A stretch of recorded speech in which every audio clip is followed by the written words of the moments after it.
بسم الله الرحمن الرحيم. الحمد لله رب العالمين، والصلاة والسلام على أشرف الأنبياء والمرسلين نبينا محمد وعلى آله وصحبه أجمعين. Amma ba'd, donc on continue Inch'Allah Ta'ala l'explication des 40 hadiths de l'imam al-Nawawi rahimahullah. Et on avait clôturé la séance précédente l'explication du 18e hadith. Et on va commencer bi'idhnillahi ta'ala en cette séance l'explication du 19e, qui est le hadith d'Ibn Abbas, donc qui est rapporté en ces termes. عن عبد الله بن عباس رضي الله عنهما قال: كنت خلف النبي صلى الله عليه وسلم فقال: يا غلام إني أعلمك كلمات احفظ الله يحفظك احفظ الله تجده تجاهك إذا سألت فاسأل الله وإذا استعنت فاستعن بالله واعلم أن الأمة لو اجتمعت على أن ينفعوك بشيء لم ينفعوك إلا بشيء قد كتبه الله لك وإن اجتمعوا على أن يضروك بشيء لم يضروك إلا بشيء قد كتبه الله عليك رفعت الأقلام وجفت الصحف رواه الترمذي وقال حديث حسن صحيح. Donc ce hadith qui est le hadith d'Ibn Abbas, qu'Allah Ta'ala l'agrée ainsi que son père, dans lequel il rapporte que il était avec le prophète sallallahu alayhi wa sallam sur une monture. Donc il était derrière le prophète sallallahu alayhi wa sallam sur sa monture. Et à ce moment-là, le prophète sallallahu alayhi wa sallam lui donne un enseignement. Ibn Abbas, il précise qu'il était enfant. Donc il dit, ou plutôt il est précisé dans le hadith qu'Ibn Abbas était enfant. Le prophète sallallahu alayhi wa sallam lui dit: Ya ghulam, ô enfant, ô mon enfant. Le ghulam, c'est celui en langue arabe qui a environ entre 3 et 9 ans, on peut dire. C'est-à-dire celui qui est dans cet âge-là de l'enfance. On peut dire ici à peu près 8 ans par exemple. Donc Ibn Abbas, il dit: j'étais derrière le prophète sallallahu alayhi wa sallam sur sa monture quand il me dit: ô mon enfant, je vais t'apprendre quelques paroles. Ihfadillah yahfadk, préserve Allah et il te préservera. Ihfadillah tajidhu tujahak, préserve Allah et tu le trouveras avec toi. Et ici, bien évidemment, le sens de préserve Allah, c'est préserve les injonctions d'Allah, préserve les ordres d'Allah, préserve les commandements d'Allah. Idha sa'alta fas'alillah, lorsque tu demandes, demande à Allah. Wa idha sta'anta fasta'in billah, et lorsque tu cherches l'aide, cherche-la auprès d'Allah. Wa'alam, et sache, anna al-ummata, law ijtama'at ala an yanfa'uka bi shay'. Sache que si toute la communauté se rassemblait pour t'apporter un bien, bi shay', qalla ou kathur. Ici on verra que shay ici c'est une nakira, c'est un mot qui est indéterminé en arabe, donc ça signifie peu importe cette chose-là. Lam yanfa'uka illa bi shay'in qad katabahu Allahu lak. Ils ne pourront t'apporter en bien qu'une chose qu'Allah Ta'ala t'aura déjà prescrit et t'aura déjà inscrite dans ton destin. Wa in ijtama'u, et s'ils se rassemblaient ala an yanfa'uka bi ala an yadurruka bi shay', s'ils se rassemblaient pour t'apporter un mal, pour te causer une nuisance, lam yadurruka illa bi shay'in qad katabahu Allahu alayk. Il ne pourrait te nuire que par une chose qu'Allah subhanahu wa ta'ala t'a déjà prescrite dans ton destin. Rufi'atil aqlam wa jaffatis suhuf. Les plumes, les kalams qui notent le destin ont été levés et l'encre des feuillets du destin ont été séchés. Ce hadith-là a été rapporté par At-Tirmidhi, qui dit c'est un hadith bon et authentique, et une autre version chez un autre que Tirmidhi, c'est une version qu'Ibn Majah rapporte, cite un rajout ou une autre version de ce hadith.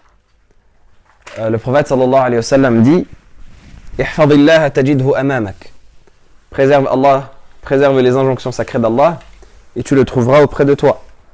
Ta'arraf ila Allah fi ar-rakha ya'rifka fi ash-shiddah. Apprends à connaître Allah subhanahu wa ta'ala dans tes moments d'aisance et il te connaîtra lors de la difficulté.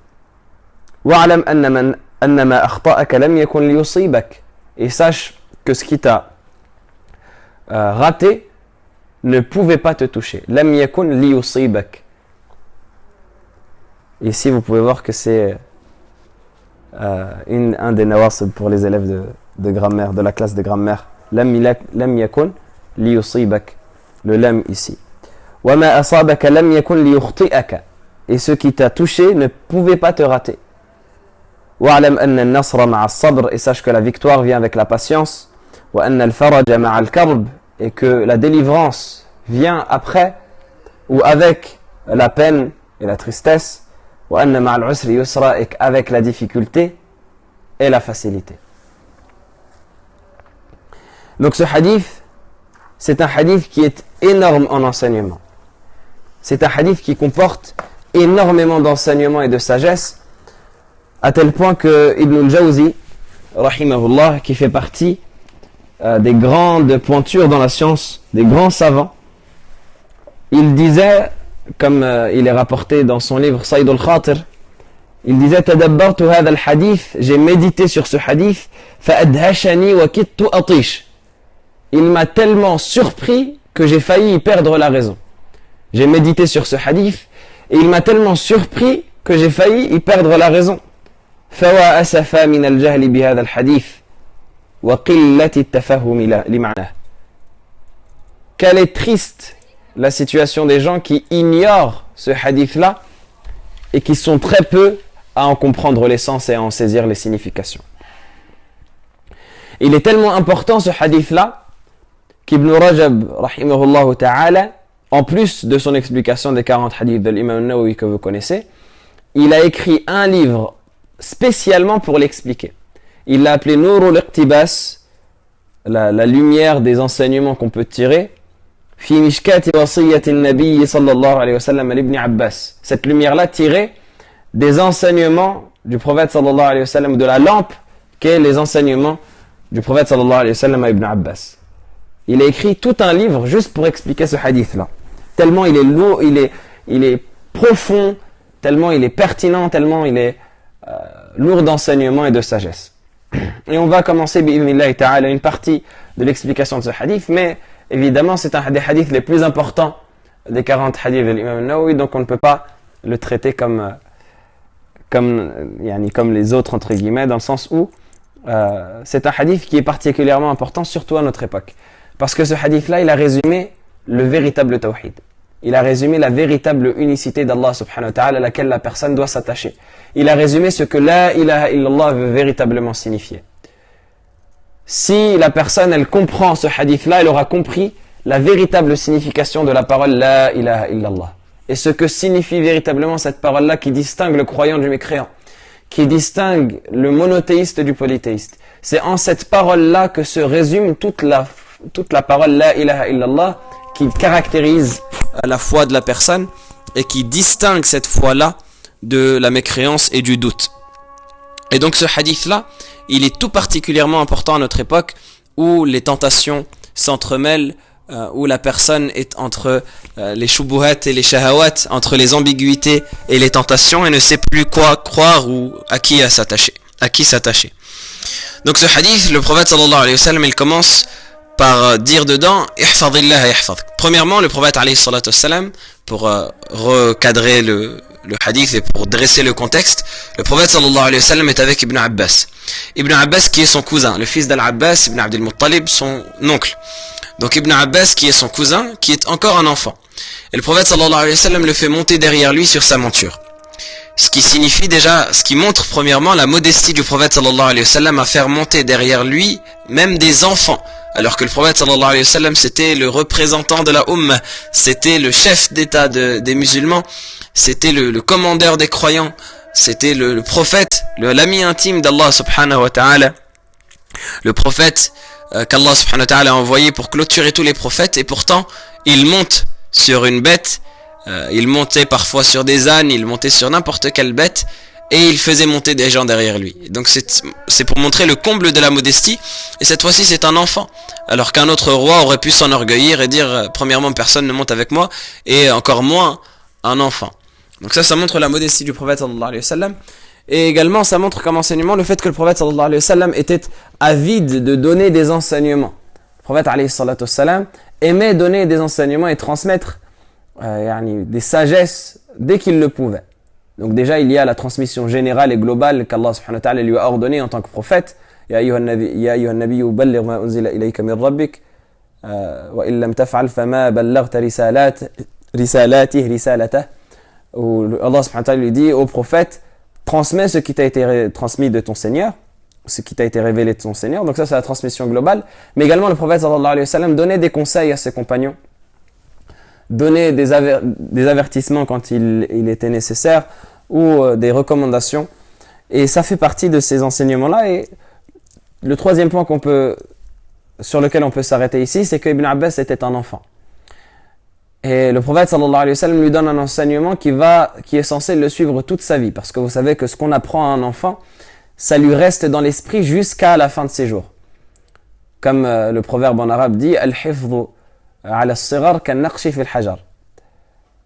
Un proverbe arabe dit, apprendre en étant enfant, c'est comme graver une pierre, ça ne s'en va jamais. Le fait d'apprendre quand on est enfant, ça ne s'en va jamais comme une gravure sur une pierre. Et donc le prophète sallallahu alayhi wa sallam, il dit ici, il donne un conseil qui est particulièrement important du fait que Ibn Abbas est un enfant et que ça va contribuer directement à son éducation. Donc ce qui nous montre que ce hadith-là, c'est un hadith sur lequel on peut baser toute l'éducation du musulman, toute l'éducation spirituelle du musulman, c'est-à-dire toute la relation du musulman avec son Seigneur. Donc il commence en lui disant « Ihfadillah » préserve Allah, c'est-à-dire préserve les injonctions d'Allah, préserve ses limites sacrées, préserve les devoirs que tu as vis-à-vis d'Allah subhanahu wa ta'ala, préserve les commandements d'Allah, préserve ses interdictions. Et tout cela, ça se résume en la grande définition de ce qu'on appelle en arabe at-taqwa, ce qui est souvent traduit par la piété, qui est une traduction un peu bancale, mais at-taqwa c'est plus vaste. At-taqwa c'est le fait de faire les ordres qu'Allah subhanahu wa ta'ala nous a imposés et de s'écarter des interdits. C'est cela at-taqwa, et c'est cela qu'Allah subhanahu wa ta'ala nous demande d'avoir, et c'est cela qui caractérise les alliés d'Allah subhanahu wa ta'ala, de ceux qui ne sont pas alliés et qui ont perdu cette alliance-là qu'Allah subhanahu wa ta'ala donne à ses serviteurs. Et c'est ce qu'on a vu précédemment dans le hadith juste avant, où le prophète sallallahu alayhi wa sallam nous recommande et nous dit « Ittaqillaha haythuma kunt » crains Allah où que tu sois, et la recommandation qu'Allah subhanahu wa ta'ala a donnée aux générations précédentes comme futures. وَلَقَدْ وَصَّيْنَا الَّذِينَ أُوتُوا الْكِتَابَ مِنْ قَبْلِكُمْ وَإِيَّاكُمْ أَنِ اتَّقُوا اللَّهَ. Nous avons fait la recommandation à ceux qui ont reçu le livre avant vous, ainsi qu'à vous, de craindre Allah subhanahu wa ta'ala et de faire preuve de piété. Donc tout cela, ça se résume en la piété. Le fait de délaisser les interdictions et de faire les obligations et de préserver les injonctions sacrées d'Allah subhanahu wa ta'ala. Et la personne qui est ainsi, Allah subhanahu wa ta'ala la préservera. Donc, ihfadillah, préserve les injonctions d'Allah subhanahu wa ta'ala. Ça c'est mentionné, la préservation des injonctions d'Allah subhanahu wa ta'ala en soi, elle est mentionnée à plusieurs passages du Coran, de même que la taqwa. Dans un verset, Allah subhanahu wa ta'ala il dit هَذَا مَا تُعَدُونَ لِكُلِّ أَوَّابٍ حَفِيظٍ. Le verset où Allah subhanahu wa ta'ala il parle du paradis dans Surat Qaf, et il dit ceci, c'est ce qui vous a été promis pour tout repentant et hafidh, qui préserve. Et il a expliqué, Allah subhanahu wa ta'ala il a expliqué qui est le hafidh, qui est l'awwab al-hafidh dans la suite du verset en disant Man khashiya ar-Rahman bil ghaybi wa jaa bi qalbin munib, celui qui craint le tout miséricordieux alors que cela fait partie du monde invisible, qui craint Allah subhanahu wa ta'ala sans le voir, wa jaa bi qalbin munib, et qui vient avec un cœur repentant. Et le hafidh ici c'est sur le wazn de amir, c'est sur le wazn de fa'il bima'na fa'il. C'est sur le wazn de fa'il, bima'na fa'il pour ceux qui ont des connaissances en langue arabe. Donc c'est sur le shem du mot fa'il qui signifie fa'il. Donc hafidh, hafidh. C'est pour cela que dans le tafsir ils disent c'est al-hafidh li awamirillah. Al-awwab al-hafidh, le repentant qui est hafidh, qui est préserveur, c'est celui qui préserve les injonctions d'Allah subhanahu wa ta'ala, qui préserve ses commandements en les accomplissant et qui préserve ses interdictions en s'en écartant. Parmi les plus importantes injonctions qu'Allah subhanahu wa ta'ala nous a demandé de préserver dans son livre, il y a la prière. C'est la plus importante des injonctions après la foi, après le tawhid, qu'Allah subhanahu wa ta'ala nous est demandé de préserver. Allah subhanahu wa ta'ala, a dit Hafidhu ala salawati wa salati al-wusta wa qumu lillahi qanitin. Allah subhanahu wa ta'ala a dit dans le sens du verset, préservez les prières et en particulier la prière médiane. Et la signification de la prière médiane, selon certains savants, c'est salatul asr, et selon d'autres, c'est salatul al-fajr. Donc, hafidhu ala salawati wa salati al-wusta, préservez les prières ainsi que la prière médiane. Et Allah subhanahu wa ta'ala a fait les éloges de ceux qui préservent la salat dans le verset où il dit walladhina hum ala salatihim yuhafidhun, et ceux qui préservent leurs prières. Et la préservation ici, c'est plus important que le simple accomplissement. Le simple accomplissement, c'est qama bis salah ou salla tout simplement. Le simple accomplissement en arabe, on peut le désigner par le fait d'accomplir la prière justement, ou de prier tout simplement. Mais ici, hafidhu ala salawat, préservez les prières.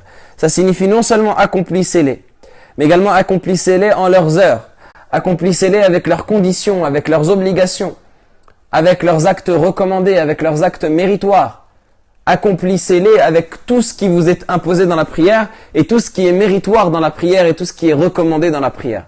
C'est cela, préserver la salat. Et faites en sorte que cette salat-là que vous préservez, eh bien, elle vous préserve elle-même à son tour. Parce qu'Allah subhanahu wa ta'ala dit « Inna salata tanha anil fahsha'i wal munkar ». Certes, la prière préserve des turpitudes et du blâmable, dans le sens où elle empêche d'accomplir les turpitudes et le blâmable, mais pour ceux qui l'auront accompli véritablement comme il se doit. Et c'est pour cela que le prophète sallallahu alayhi wa sallam, il dit dans un hadith, il dit man hafadha alayha, en parlant de la prière, il dit celui qui préserve la prière, man hafadha alayha kana lahu 'inda Allahi 'ahdan an yudkhilahu al-jannah. Celui qui préserve la prière, il aura un pacte avec Allah subhanahu wa ta'ala qu'il le fasse entrer au paradis. Pourquoi, ya Allah? Qu'est-ce qui nous vaut cela? Parce que la prière, c'est le socle principal de la religion, dans le sens où si la personne, elle préserve la prière, eh bien c'est tous les actes qui suivent, qui vont être préservés, qui vont être bons. Comme il est mentionné dans le hadith où le prophète sallallahu alayhi wa sallam, il dit « Awwalu ma yuhasabu bihi al-mar'u yawm al-qiyamah as-salah. فإن صلحت صلح سائر عمله وإن فسدت فسد سائر عمله » Il dit la première des choses sur laquelle sera questionnée la personne le jour de la résurrection, c'est sa prière. Si sa prière est bonne, ce sont toutes ses œuvres restantes qui seront bonnes. Et si sa prière est mauvaise, ce sont toutes ses œuvres restantes qui seront mauvaises. Parce que la prière, c'est le socle principal de la religion de la personne. Si la personne elle préserve sa prière, eh bien, tout le reste en sera préservé et tout le reste se verra bon. C'est pour cela que la personne qui préserve sa prière, elle rentrera au paradis, elle a un pacte, elle a un engagement. Allah subhanahu wa ta'ala a fait un pacte avec elle, a fait un engagement avec elle, qu'il la fera rentrer au paradis. Simplement préserver la prière. Et le prophète sallallahu alayhi wa sallam dit dans un hadith, Man salla al-bardayn dakhala al-jannah, celui qui prie les deux prières de fraîcheur rentrera au paradis. Al-bardan, c'est al-fajr et l'asr. La prière de al-fajr et la prière de l'asr, celui qui les prie avec constance, il rentrera au paradis. Tout cela parce que celui qui prie de manière générale avec constance, et en particulier ces prières-là qui sont très méritoires, salat al-fajr et salat al-asr, la prière médiane selon les deux interprétations du verset, eh bien, il aura préservé sa religion et il aura ainsi l'accès au paradis. Et c'est pour cela, c'est en ce sens-là que Omar ibn al-Khattab, il est rapporté de lui, comme cite l'imam Malik dans son Muwatta, qu'il a écrit, ou qu'il écrivait une lettre à ses servants, à ses employés. Il écrivait une lettre où il leur expliquait les heures de la prière. Et au début de cette lettre-là, il disait Inna a'zama amrikum ou Inna ahamma amrikum indi as-salah. La chose la plus importante de votre religion, la chose la plus importante, Inna ahamma amrikum indi ou Inna a'zama amrikum indi, de toute votre religion, c'est as-salah, c'est la prière. Faman hafidhaha wa hafadha alayha hafidha dinah wa man dayya'aha fahuwa lima siwaha adya'. Celui qui la préserve et qui fait des efforts pour la préserver. فَمَنْ حَفِظَهَا وَحَافَظَ عَلَيْهَا. Celui qui la préserve et qui fait des efforts dans la continuité, continuellement, pour la préserver et l'accomplir correctement, eh bien, il aura préservé sa religion. حَفِظَ دِينَهُ. Tout simplement parce que cette prière-là, c'est le socle de la religion. وَمَنْ ضَيَّعَهَا. Celui qui la perd, فَهُوَ لِمَا سِوَاهَا أَضْيَعُ. Il sera plus à même de perdre ce qu'il y a autour. Parce que si on perd le socle, si on perd la fondation d'une chose, eh bien tout ce qu'il y a au-dessus de cette fondation, évidemment que ça va s'écrouler. Si les fondations d'une maison s'écroulent, tout ce qu'il y a au-dessus vont évidemment s'écrouler. Parmi les choses également qu'il nous a été demandé dans les textes religieux du Coran et de la Sunna de préserver, il y a la purification. Le prophète sallallahu alayhi wa sallam nous dit La yuhafidhu ala al-wudu'i illa mu'min. Ne préserve la purification al-wudu' que al-mu'min. Pour la personne qui a mis le message qu'elle est intéressée par l'islam, si elle veut discuter, bi'idhnillahi ta'ala, ce sera un plaisir et un bonheur de discuter avec elle. Simplement en privé, Inch'Allah, sur les différents réseaux sociaux. Donc vous reprenez le nom du compte, Dinul Qayyima, DINULQA2YIMA, et vous le tapez sur Twitter, sur Facebook, sur à peu près tous les réseaux sociaux, et vous trouverez, Inch'Allah, la page.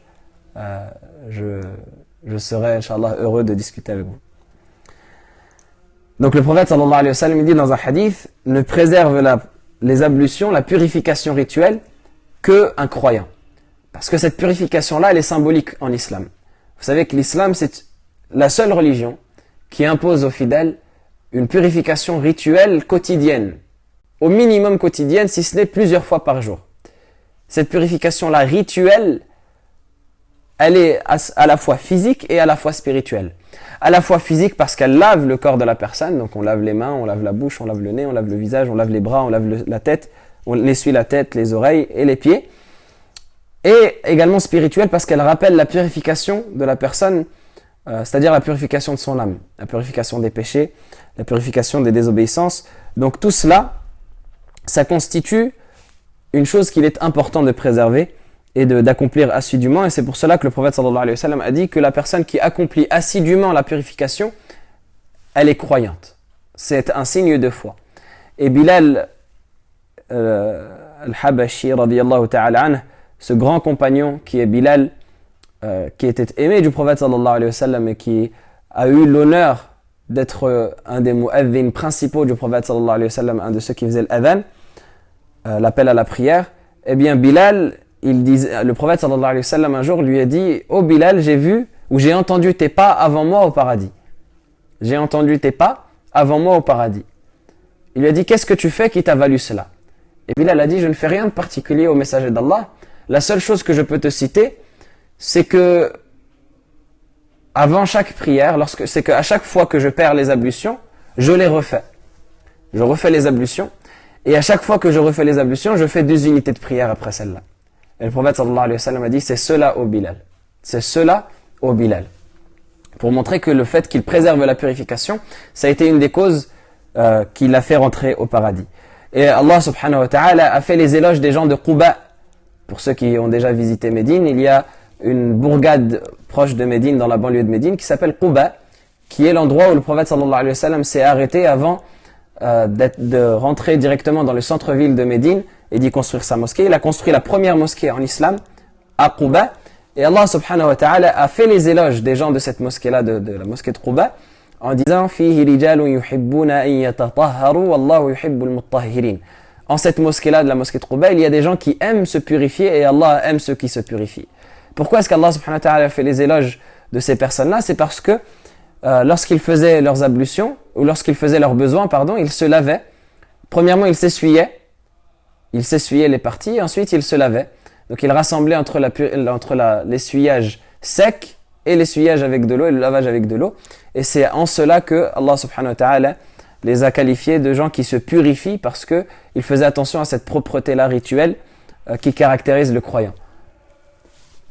Parmi les choses également qu'il nous a été demandé de préserver, il y a les serments. Allah subhanahu wa ta'ala nous dit dans le verset « Wahfadhu aymanakum » et préservez vos serments. Et ça, malheureusement, c'est une chose que les gens négligent aujourd'hui. Ils négligent énormément cela, à tel point qu'on voit des gens jurer pour un tout et pour un rien. Et le mot « Wallah », c'est une des paroles qui se répètent le plus dans la bouche des croyants, alors que normalement, le fait de jurer par Allah, c'est quelque chose qui doit nous faire trembler, qui doit nous faire pleurer.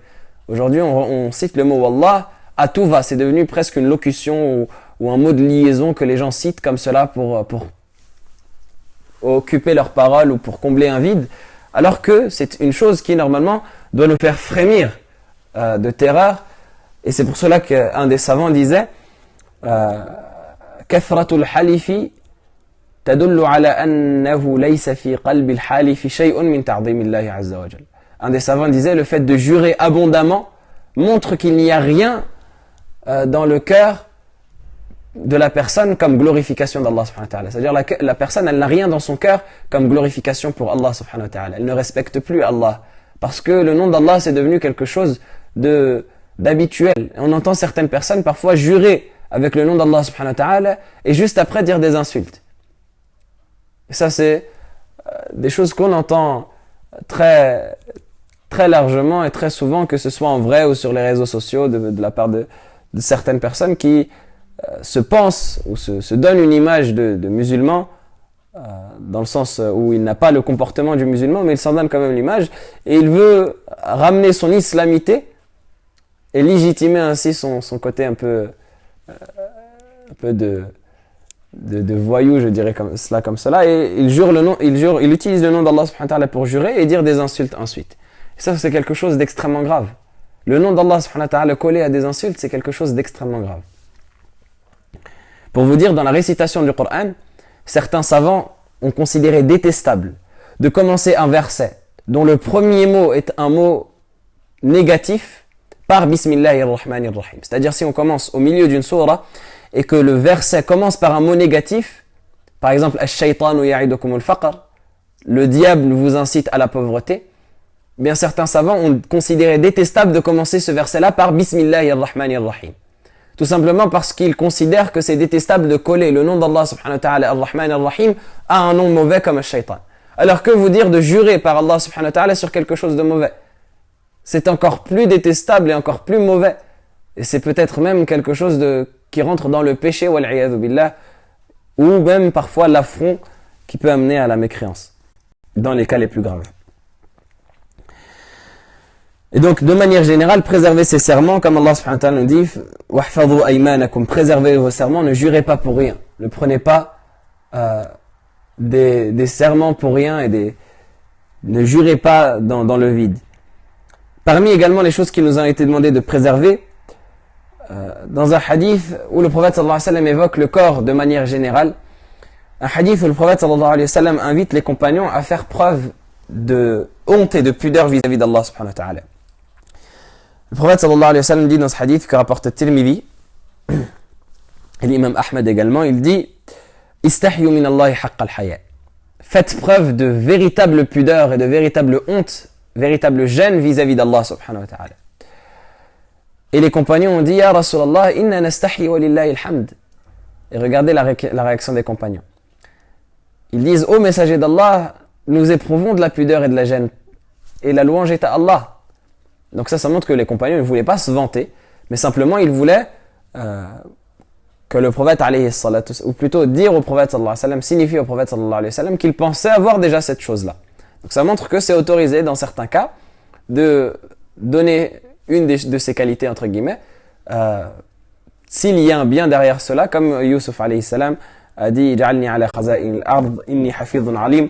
Il a dit au roi, mets-moi sur la responsabilité des trésors de cette terre, car je suis hafidh alim, je suis connaisseur des comptes et je préserve bien, je fais bien les comptes. Je suis un bon comptable. Donc, les compagnons ont reconnu cela et le prophète sallallahu alayhi wa sallam a dit Laysa hadha. A dit ce n'est pas cela de quoi je veux parler par rapport à la crainte, à la gêne vis-à-vis d'Allah subhanahu wa ta'ala. Il dit Al-istihya'u min Allahi haqq al-haya. La véritable gêne et la véritable pudeur vis-à-vis d'Allah, c'est an tahfaz ar-ra'sa wa ma wa'a. Et c'est là où on rentre dans le vif de notre sujet. Que tu préserves ta tête et ce qu'elle contient. Wa tahfaz al-batna wa ma hawa.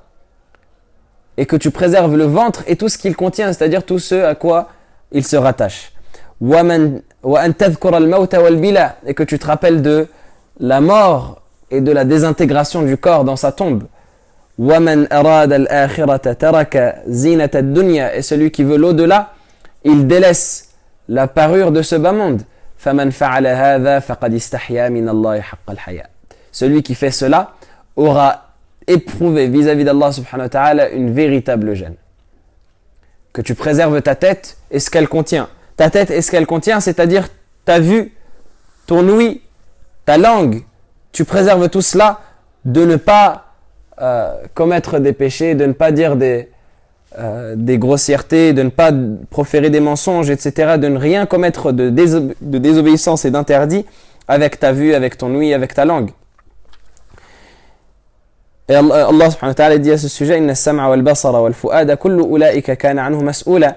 Certes, la vue, l'ouïe et le cœur, tout cela seront des choses sur lesquelles la personne sera questionnée le jour de la résurrection. Et par rapport au ventre, le ventre et tout ce qui s'y rattache, comme il est mentionné dans le sharh de ce hadith, dans l'explication de ce hadith, c'est-à-dire le sexe, c'est-à-dire le fait de ne pas rentrer dans son ventre quelque chose d'interdit comme nourriture ou comme boisson. C'est pour cela qu'Ibn Rajab, rahimahullah, quand il est venu à parler de ce hadith-là, de l'explication de ce hadith, il a dit parmi les choses les plus importantes à préserver dans sa tête et dans son ventre, c'est la langue et le sexe. Comme le prophète sallallahu alayhi wa sallam a dit dans le hadith, celui qui me garantit ce qu'il y a entre ses deux mâchoires, c'est-à-dire sa langue, de ne pas commettre d'interdit, de ne pas proférer de mensonges, de ne pas être médisant, de ne pas colporter, de ne pas proférer de faux témoignages, et celui qui préserve, qui me garantit ce qu'il y a entre ses jambes, c'est-à-dire son sexe, de ne pas commettre la fornication, je lui garantis le paradis. Damintu lahu al-jannah, je lui garantis le paradis. Dans une version, dakhala al-jannah, il rentrera certainement au paradis. Et ça, c'est une chose qu'Allah subhanahu wa ta'ala nous a demandé de préserver tout particulièrement également, la langue et le sexe en particulier. Le deuxième, dans lequel, comme le verset dans lequel Allah subhanahu wa ta'ala nous dit, قُلْ لِلْمُؤْمِنِينَ يَغُضُّوا مِنْ أَبْصَارِهِمْ وَيَحْفَظُوا فُرُوجَهُمْ. Dit aux croyants qu'ils baissent leur regard et qu'ils préservent leur chasteté. Et le même verset a été dit pour les croyantes. وَقُلْ لِلْمُؤْمِنَاتِ يَغْضُضْنَ مِنْ أَبْصَارِهِنَّ وَيَحْفَظْنَ فُرُوجَهُنَّ. Et dit aux croyantes de baisser leur regard et de préserver leur chasteté. Et Allah subhanahu wa ta'ala a évoqué ceux qui préservent leur chasteté, ceux qui préservent leur sexe de tout rapport illégitime, comme étant ceux à qui Allah subhanahu wa ta'ala a préparé un grand pardon et une grande récompense. Allah azza wa jalla dit dans le verset de Surat Al-Ahzab, وَالْحَافِظِينَ فُرُوجَهُمْ وَالْحَافِظَاتِ وَالذَّاكِرِينَ اللَّهَ كَثِيرًا وَالذَّاكِرَاتِ أَعَدَّ اللَّهُ لَهُمْ مَغْفِرَةً وَأَجْرًا عَظِيمًا. Ceux qui préservent leur sexe et celles qui le préservent, et ceux qui évoquent Allah subhanahu wa ta'ala constamment et celles qui l'évoquent, Allah subhanahu wa ta'ala leur a préservé un pardon et une énorme récompense. Et Allah subhanahu wa ta'ala a annoncé la réussite à ceux qui sont dans cette catégorie-là. Allah subhanahu wa ta'ala a dit قَدْ أَفْلَحَ الْمُؤْمِنُونَ. Les croyants ont réussi. الَّذِينَ هُمْ فِي صَلَاتِهِمْ خَاشِعُونَ. Ceux qui sont recueillis en état de recueillement dans leur prière, jusqu'à le verset où il a dit وَالَّذِينَ هُمْ لِفُرُوجِهِمْ حَافِظُونَ إِلَّا عَلَى أَزْوَاجِهِمْ أَوْ مَا مَلَكَتْ أَيْمَانُهُمْ فَإِنَّهُمْ غَيْرُ مَلُومِينَ. Et ceux qui préservent leur chasteté, sauf concernant leurs épouses ou ce qu'ils possèdent comme servantes, car en cela, ils ne seront pas blâmés. Et certains savants ont même dit que la première des choses qu'il a été demandé à Adam de préserver lorsqu'il a été descendu sur terre, ça a été sa chasteté et son sexe. Comme Abu Idris al-Khawlani, il dit, qui est un grand savant des Tabi'in, qui a rencontré notamment Mu'adh ibn Jabal, c'était un savant de Syrie, parmi les Tabi'in, c'est-à-dire parmi la génération juste après les compagnons du prophète sallallahu alayhi wa sallam, il a dit أول ما وصى الله به آدم عند إهباطه إلى الأرض حفظ فرجه وقال لا تضعه إلا في الحلال. Il a dit la première des choses qu'Allah subhanahu wa ta'ala a recommandé, a donné comme recommandation à Adam lorsqu'il l'a descendu sur terre, ça a été de préserver sa chasteté, préserver son sexe. Et il lui a dit ne le mets que dans quelque chose d'illicite, ne le mets que dans l'illicite.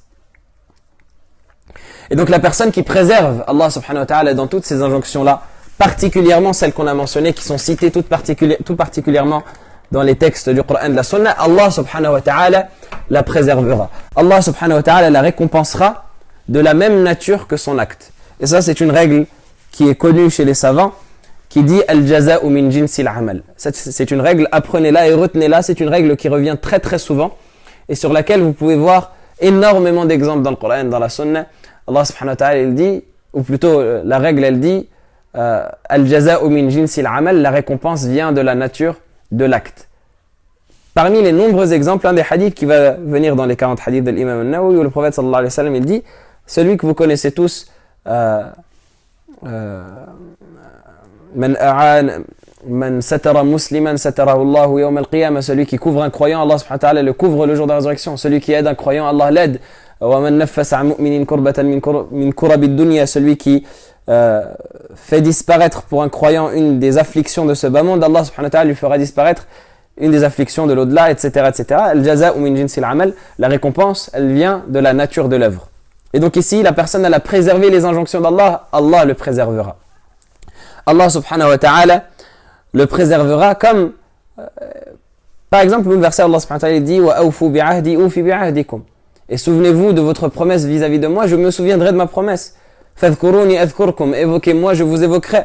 « In tansurullaha yansurkum » si vous faites gagner la cause d'Allah subhanahu wa ta'ala, Allah vous fera gagner. Si vous faites triompher la cause d'Allah, Allah vous fera triompher. Donc la récompense, elle vient de la nature de l'œuvre.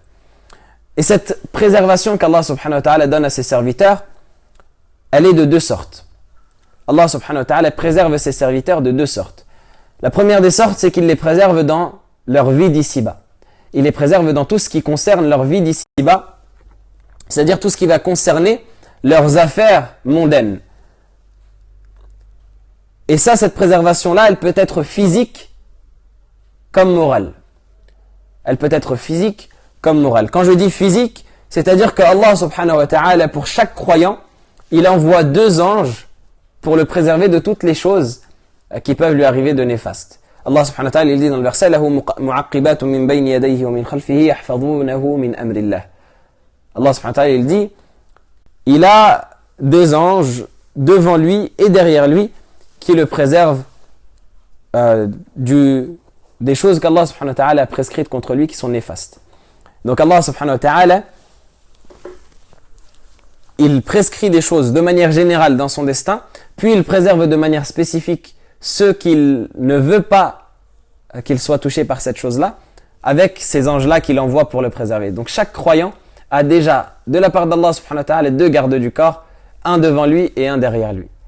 C'est-à-dire que les anges qui sont autour du croyant, ils sont au nombre de 4. Il a un ange à sa droite qui note les bonnes actions, un ange à sa gauche qui note les mauvaises actions, et non pas un diable. Ça, c'est une croyance populaire qui est fausse et qui vient du christianisme. Ce n'est pas un diable qui note ce qu'il y a à notre gauche, c'est un ange. Et un ange en face de lui et un ange derrière lui. L'ange à sa droite et l'ange à sa gauche notent les œuvres, et l'ange en face de lui et l'ange derrière lui protègent le croyant des choses néfastes qui peuvent lui arriver.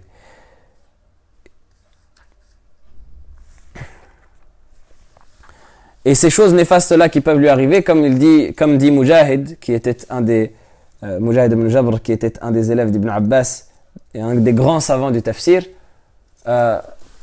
il dit dans l'explication de ce verset,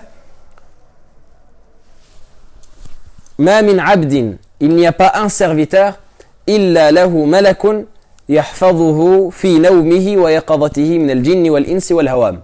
Il n'y a pas un serviteur sans qu'il n'ait pour lui un ange, et en vérité, comme il est mentionné dans le verset, il en a deux, qui le préserve dans son sommeil, comme dans son éveil, c'est-à-dire qu'il soit endormi ou qu'il soit éveillé, qui le préserve des djinns, des hommes et des bêtes sauvages. Des djinns, des hommes et des bêtes sauvages. Il n'y a pas une chose qui lui arrive sans qu'il ne prévient la personne et qu'il la protège. فَمَا مِنْ شَيْءٍ يَأْتِيهِ إِلَّا قَالَ وَرَاءَكَ. Il n'y a pas une chose qui touche la personne sans qu'il ne la prévient et qu'il lui fait ressentir cette chose-là, ou alors qu'il la repousse lui-même, cette chose-là. Donc lorsque la personne elle a un pressentiment, parfois qu'une chose va la toucher et qu'elle s'en rend compte, et qu'elle se rend compte qu'elle s'en est rendue compte au bon moment, donc elle peut l'empêcher, elle peut l'éviter, eh bien ça, en général, c'est quelque chose qui est inspiré par l'ange qu'Allah subhanahu wa ta'ala a ordonné de nous protéger. Il lui dit illa shay'an adina Allahu fihi fayusibah. Il dit sauf une chose qu'Allah subhanahu wa ta'ala a ordonné qu'elle l'atteigne, et à ce moment-là elle atteindra la personne.